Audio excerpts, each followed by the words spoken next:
নমস্কার বন্ধুরা, সোমাস কিচেনে সবাইকে স্বাগত জানাই।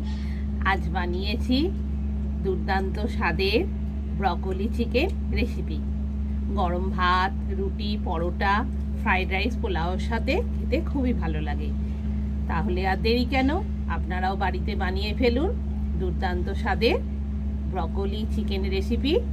ব্রকলি চিকেন রেসিপি বানানোর জন্য দুটো মাঝারি সাইজের ব্রকলি নিয়েছি, 300 গ্রাম বোনলেস চিকেন নিয়েছি। ব্রকলি ছোট সাইজ করে কেটে ভালো করে ধুয়ে রেখেছি।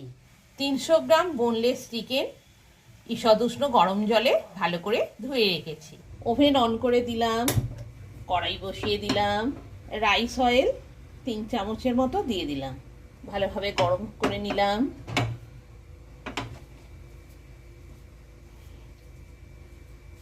এক চামচের মতো আমুল বাটার দিয়ে দিলাম। বাটারটা ভালোভাবে মেল্ট হয়ে গেছে। 1 পিস তেজপাতা, 2 পিস গোটা শুকনো লঙ্কা 2 ভাগ করে দিলাম, ছোট এলাচ, লবঙ্গ, দারুচিনি দিয়ে দিলাম, 1 চামচ গোটা জিরে ফোড়নে দিয়ে দিলাম। দিয়ে ভালোভাবে তেল আর বাটারের মধ্যে মিশিয়ে নিচ্ছি। সব মশলাগুলো বেশ কিছুটা ভাজা হয়ে গেছে। এবার ছোট সাইজ করে পিস করে রাখা ব্রকলিগুলো ভাজার জন্য দিয়ে দিচ্ছি।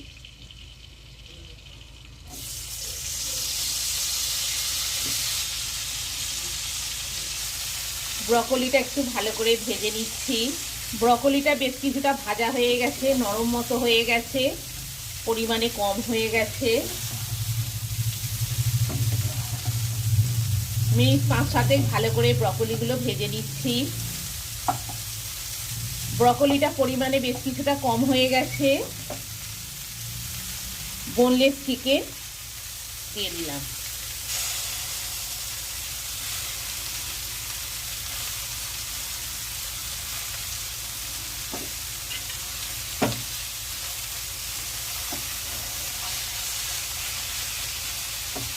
চিকেনটাও ব্রকলির সাথে ভালো করে ভেজে নিচ্ছি।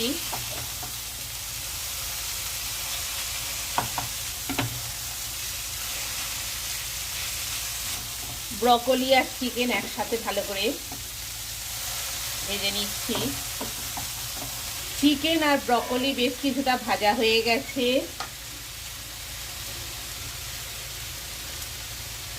2 পিস মাঝারি সাইজের গাজর ছোট সাইজ করে পিস করে রেখেছি, দিয়ে দিচ্ছি। ব্রকলি খুব সুন্দর একটা গন্ধ উঠেছে। গাজর বেশ কিছুটা ভাজা হয়ে গেল। এবার একটা মাঝারি সাইজের ক্যাপসিকাম ছোট সাইজ করে পিস করে রেখেছি, দিয়ে দিলাম। সব উপকরণের সাথে ক্যাপসিকামটাও ভালো করে ভেজে নিচ্ছি। একটা মাঝারি সাইজের পেঁয়াজ কুচি করে রেখেছি, দিয়ে দিলাম। একটা মাঝারি সাইজের টমেটো 4 পিস করে রেখেছি, দিয়ে দিলাম। আর 4 পিস কাঁচা লঙ্কা চিড়ে রেখেছি, দিয়ে দিলাম।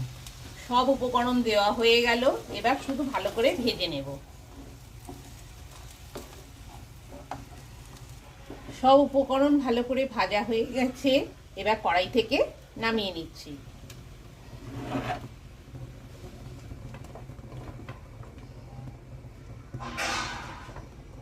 এবার কড়াইতে আবার 2 চামচের মতো রাইস অয়েল দিয়ে দিলাম। 2 চামচের মতো রাইস অয়েল দিয়ে দিলাম আর 1 চামচের মতো বাটার দিয়ে দিলাম। দিয়ে ভালো করে বাটারটা তেলের সাথে মেল্ট করে নিলাম। 2 চামচ আদা রসুন বাটা দিয়ে দিলাম। ভালোভাবে আদা রসুনটা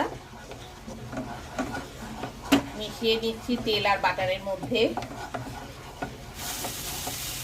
ভালোভাবে আদা রসুনটা মেশানো হয়ে গেছে। এবার ভেজে রাখা সবজিগুলো দিয়ে দিচ্ছি।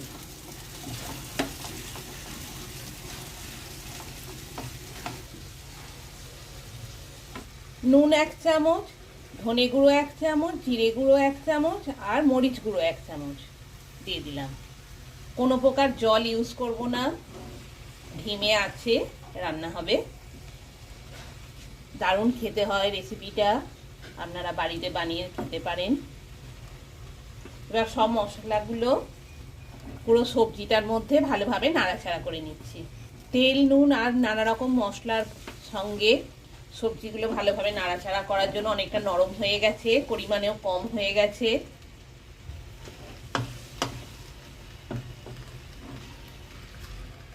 এবার ঢাকনা দিয়ে দিলাম, মিনিট 15 রান্না হতে দেব, ধিমে আছে। মিনিট 5 হয়েছে, কড়াইয়ের ঢাকনা খুলছি,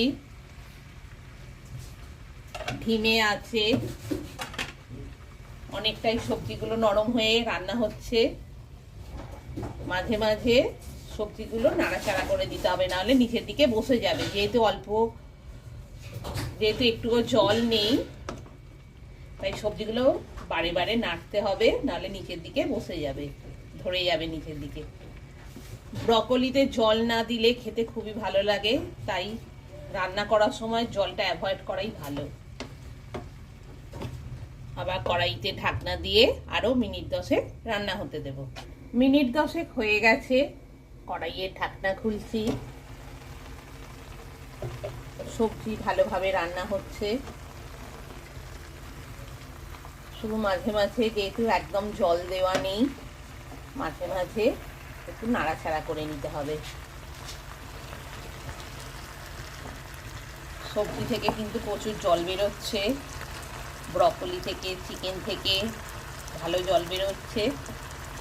এই এক্সট্রা জলেতেই, এই জলটাতেই পুরো সবজিগুলো সেদ্ধ হয়ে রান্না হয়ে যাবে। শুধু মাঝে মাঝে একটু করে নাড়াচাড়া করে দিতে হবে।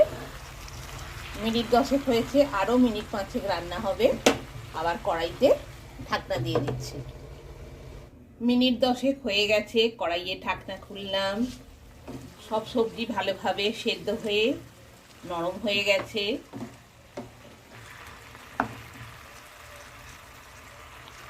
ব্রকলি, গাজর, টমেটো, চিকেন থেকে এক্সট্রা অনেকটা জল বেরিয়েছে, এই জলেতেই পুরো রান্নাটা হয়ে যাবে। আরো মিনিট 5 রান্না হতে দেব। আবার ঢাকনা দিয়ে দিচ্ছি।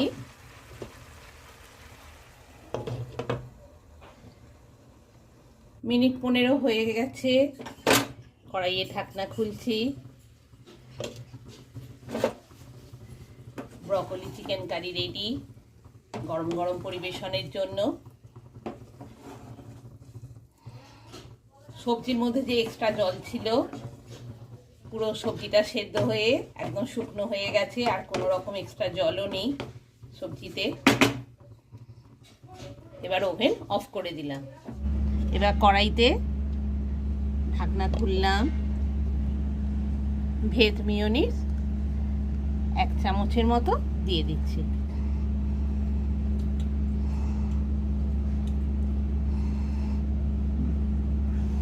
আপনারা চাইলে দিতেও পারেন, নাও পারেন, দিলে একটু খেতে ভালো লাগবে।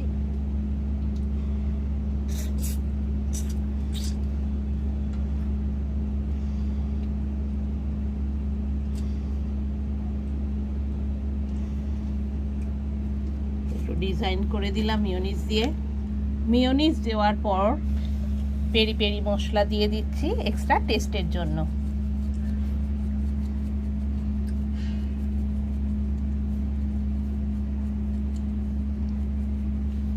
আপনারা চাইলে দিতেও পারেন, নাও পারেন, কিন্তু পুরো রান্নাটা হয়ে যাওয়ার পর মিয়োনিজ আর পেরি পেরি মশলা দিলে খেতে আরো ভালো হয়। নমস্কার।